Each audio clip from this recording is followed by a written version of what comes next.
Il était 1 heure du matin. Dans un vol de nuit quittant New York pour Paris, une jeune femme nommée Elisa était assise près du hublot, regardant le ciel étoilé au-dessus des nuages. Elle rentrait d'un voyage missionnaire, fatiguée, mais le cœur en paix.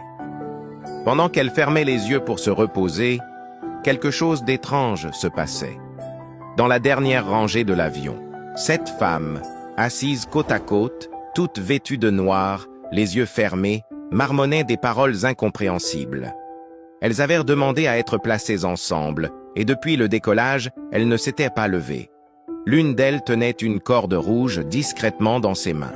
Une autre tenait un bijou en forme de crâne. Ce n'était pas un simple voyage, c'était une mission.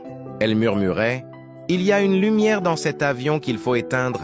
Elle est jeune, mais dangereuse pour nous. » Elle parlait d'Elisa, sans qu'elle ne le sache. Mais soudain, toujours assise à sa place, Elisa sentit son cœur battre anormalement vite. Une voix douce lui souffla à l'oreille « Lève-toi et prie maintenant. Tu ne voyages pas seule. » Elle obéit. Sans même savoir pourquoi, elle se leva, alla dans les toilettes, s'enferma, posa sa main sur la porte et commença à prier. « Seigneur, je ne sais pas ce qui se passe, mais je te livre ce vol, chaque passager, chaque esprit. Que ton feu purifie cet avion. » Pendant ce temps, à l'arrière, les 7 femmes commencèrent à transpirer. L'une d'elles cria « Quelqu'un prie! Quelqu'un a dérangé l'équilibre !» Leurs objets tombèrent, leurs voix tremblaient, et une turbulence inattendue secoua l'avion. Mais le pilote n'avait rien signalé.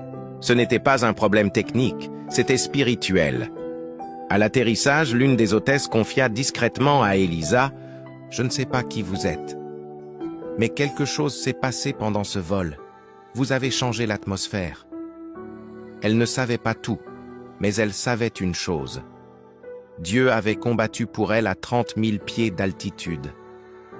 Si toi aussi tu crois que Dieu peut te défendre même dans les airs, écris Amen et partage cette histoire, parce qu'aucun pouvoir de l'ennemi ne peut résister à la puissance de Dieu.